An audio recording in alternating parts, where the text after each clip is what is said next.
Today we're going to cover a case study that is about Frank, who is a 68-year-old male who works full-time as an architect.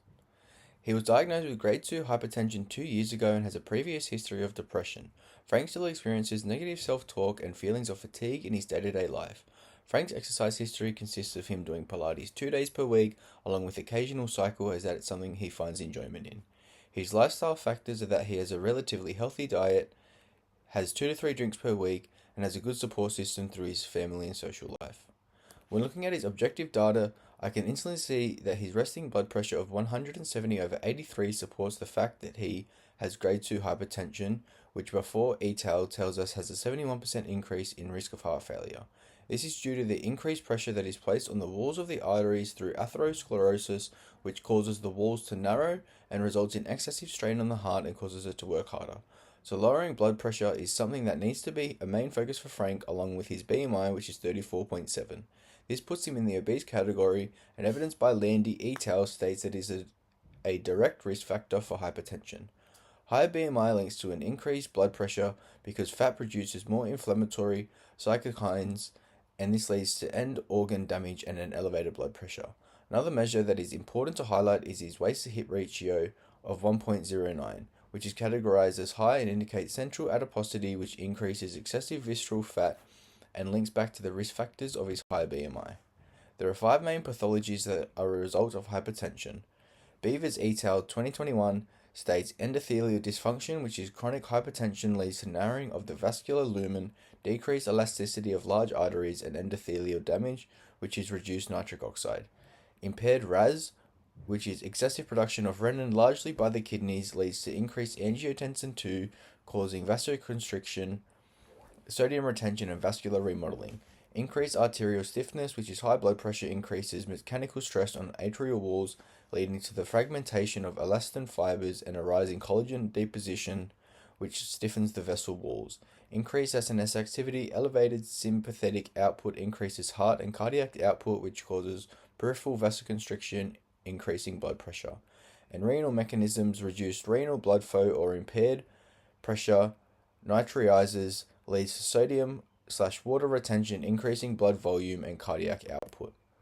When looking at the risk factors of hypertension, there are non-modifiable risks which the patient is not able to alter, which include age, sex, family history, genetics, race, ethnicity, and social determinants, whereas there are modifiable risk factors which can be changed and are the risk factors that we aim to eliminate or reduce as EPs, as it can reduce the severity of his condition. These risk factors include obesity, high sodium diet, excessive alcohol consumption, inactivity, poor or adequate sleep, and tobacco smoking. Frank is only currently taking one medication, which is Twinster.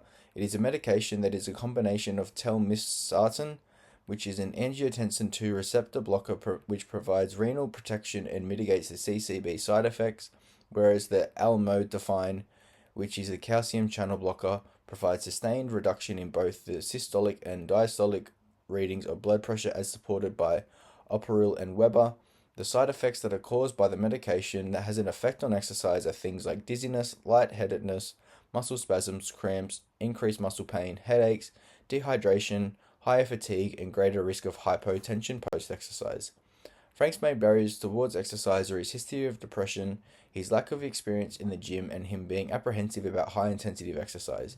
These barriers are supported by Vieira et al. And show the lack of knowledge and intrapersonal factors like inexperience of physical activity, feeling sad or depressed, were all factors of patients adhering to both exercise and hypertension management.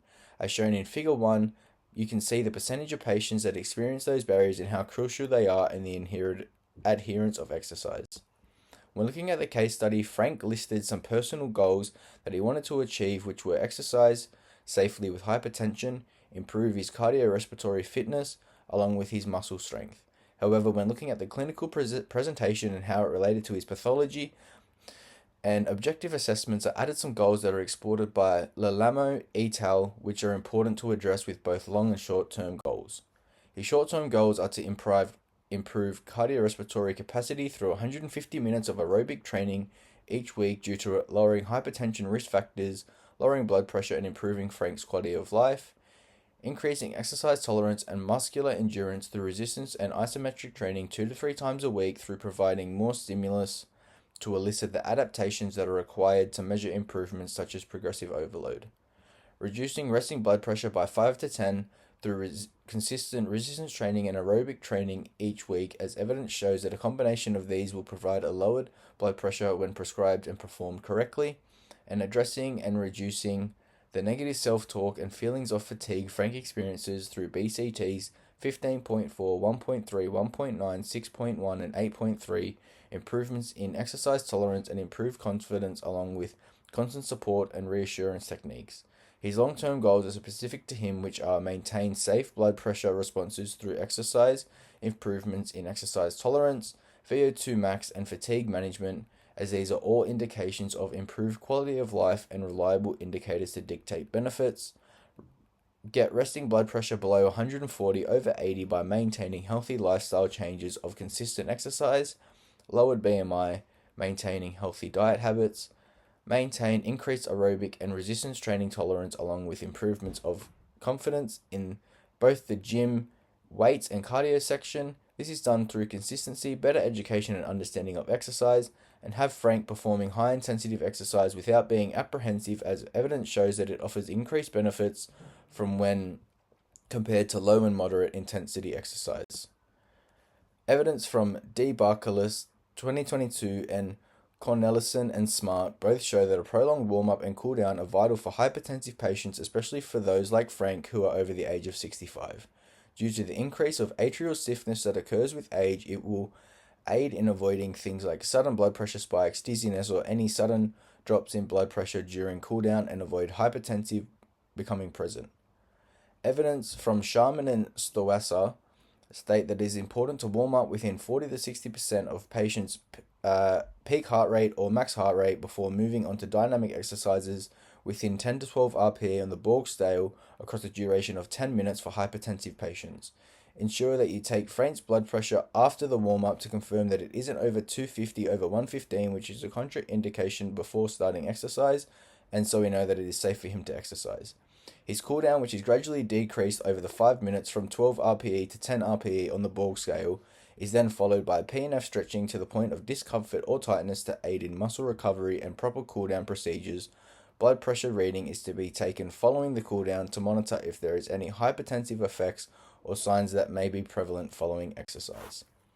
Weekly overview shows weeks 1 to 4 and how each week is going to progress to achieve the required stimulus by week 4. The reason that I gradually implemented more aerobic and didn't do it from week 1 was to avoid fatigue in the client suffers from, to build his exercise tolerance and confidence slowly so he's able to tolerate it week by week, and so he doesn't get overwhelmed with the sudden added stimulus. Resistance training is one of the most researched and evidence-supported non-medical treatments for hypertension. Research by Schneider and ESSA guidelines state that exercise prescribed at 8 to 10 exercises of 8 to 12 reps for 1 to 3 sets at 11 to 13 RPE on the Borg scale across 2 to 3 resistance training sessions per week saw a decrease in systolic blood pressure by 6.4 and diastolic blood pressure by 3.7, with aerobic training, which is also known as combined training. The inclusion of isometric training is supported by Rickson et al., which provides a decrease in systolic blood pressure by 15.4 to 19 across an 8 consecutive week program at 2-minute contraction of 30% MVC with 1 to 4 minutes rest for a bilateral hand grip isometric.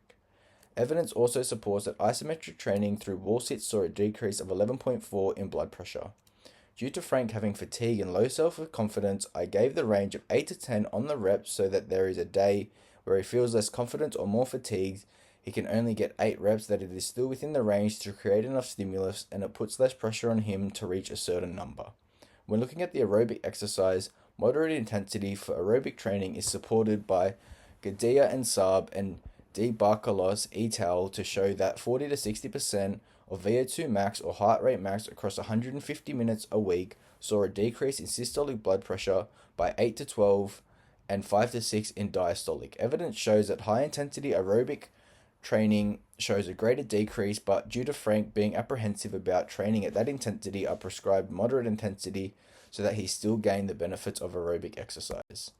Supersets were given due to the need of prolonged warm-up and cool-down due to the ensure that the safety of Frank during exercise, so supersets were a suitable prescription given the time period, and when opposing muscles working each superset, he's able to still push within the given intensity to see the benefits. When looking at week 8, there is a progression in the number of sets and each exercise due to him being able to tolerate more load by the end of week 8, which was a goal that was set for Frank. The rest time has been decreased, which shows his fatigue management has improved. The progression of aerobic training in the 4-week overview also shows that his cardiorespiratory capacity has increased, which was one of the main goals along with the variation in exercise. The use of more dumbbell-based exercises compared to machine-based support the increased confidence in the gym and him being able to perform different exercises that are harder.